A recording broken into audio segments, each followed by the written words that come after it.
Hey everyone, I'm Anna and I'm the studio head for Valorant, and I'm here to chat a bit about player behavior in the game.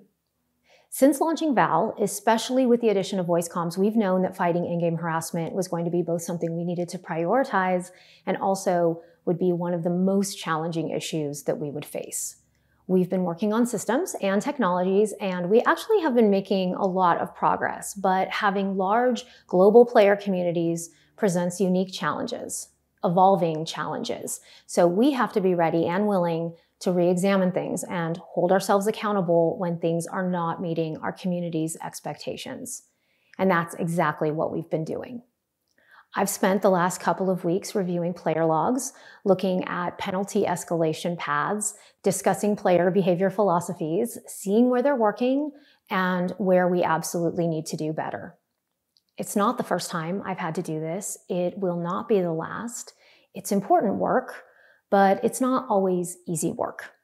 I'm a human and a parent and a caregiver and a team lead, and in almost every aspect of my life, I feel this deep responsibility to protect people, and this is no different. The responsibility of protecting our community of Valorant players is one I take very personally, and I can tell you that very often it can feel like I've failed in that responsibility.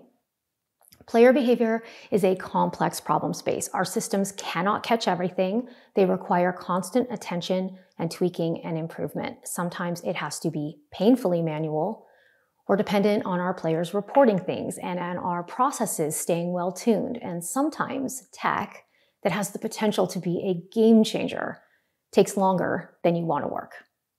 All the things we say at Riot on the topic of player behavior are true. I want to assure you that Riot has always taken this seriously. That's been true ever since we launched League of Legends.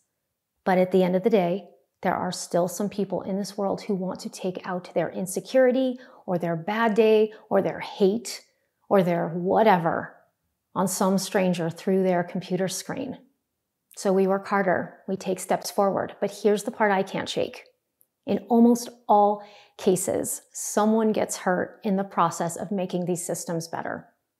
Too often, it takes someone experiencing the worst behaviors, something egregious, something painful, something threatening, for us to better understand where the gaps in our systems and processes are.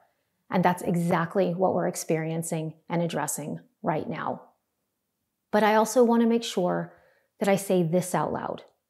We have no room for these types of behavior in our game or in our community. Valorant is a team game. It's better played as a team. The strats are better. All of it's better. When you tell someone to just mute comms to avoid harassment, you are essentially putting the harassed person in a position to not communicate, to compromise how they want to play the game, to accommodate you. Muting is a tool for people who choose to use it, not something that is there to justify bad behaviors. Competitive games need to have room for banter. We believe this, and I do understand the fear that we will sanitize gaming by over-addressing these issues. We have no interest in doing that. That's not what we're talking about here. But we do believe that a person should not be in a position to have to grow a thicker skin or whatever other unhelpful suggestions have been thrown out there just to avoid threats of violence or literal hate speech. There's no room in our community for the most egregious behaviors, and we're not going to compromise on that point. If you need to make truly evil statements under the guise of regular shit talk to enjoy gaming, then please play something else. We won't miss you. Val community, we can't stop them from opening their mouths and saying something awful. I wish we could, but we can't stop that part. What we can do is help escort them out of our game spaces. We do some of this already. The vast majority of the time when someone says something out of line and gets reprimanded, they learn as a result of our feedback systems. They keep playing, they rarely repeat offend.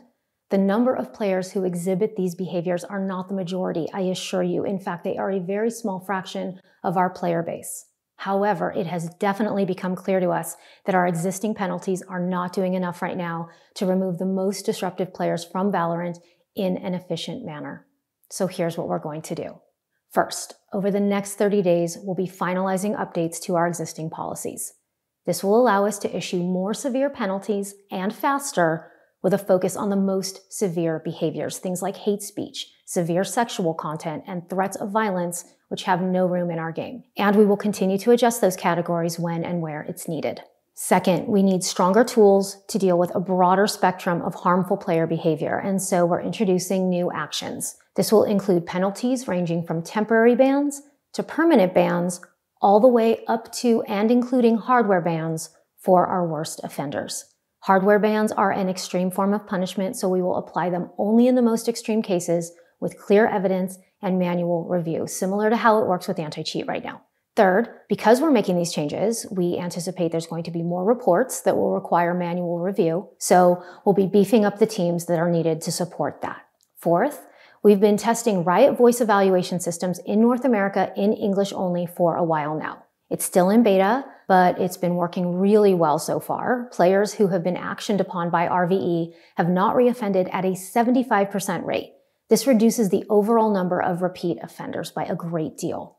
We're looking to roll this out to more regions later this year, adding support for additional languages, while also taking into account local regulations on player safety and privacy. And lastly, we're going to go back and perform a one-time review of the top suspected offenders from the previous act and issue penalties accordingly.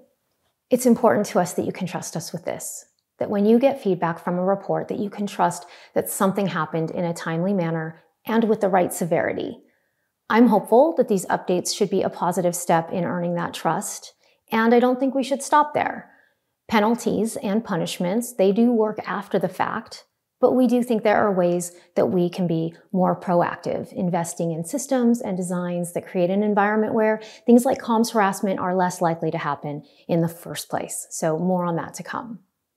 Look, I know this message is intense, so let me say this. This is not just about preventing the worst. The goal is to make it so that the people who want to play VAL are able to love playing VAL.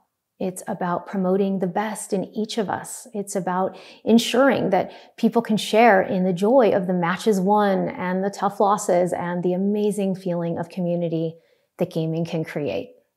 I want to thank you for the time. We're on this journey together, and despite the challenges, I know that the future we're building is bright and worth every effort. Thank you, everyone.